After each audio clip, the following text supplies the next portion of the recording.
First trade natin. So, itong move na to yung tinitingnan ko. No? Nag-breakout dito currently si Fartcoin.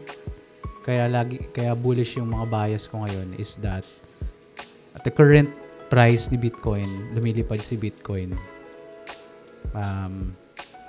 So, tingnan natin dito sa golden zone ko na Fibonacci kung possible na mang-whip dito muna. Kasi confluence naman itong dating resistance. No? Dito sa levels na to. Tingnan natin. First, trade si Fartcoin. So, tingnan natin. Mag-materialize naman. Long yung bias ko kasi si Bitcoin. Yan. Nasa stage yan ito. Tingnan natin. So, hanap pa tayo. Last two.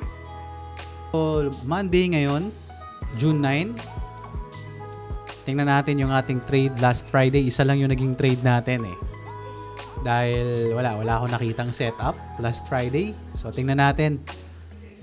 Ang trade natin nun is si Fartcoin. Talo tayo kay Fartcoin eh. Natin. Asan ba yung ano natin? Ayun. Nagtuloy. Tumuloy agad.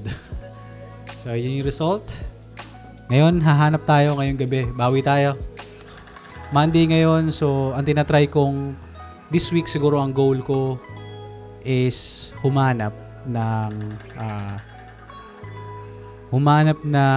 A plus setup hanggang A setup. So, tingnan natin kung paano ko siya makakategorize, no? As A plus or A setup. Tingnan natin. Let's go.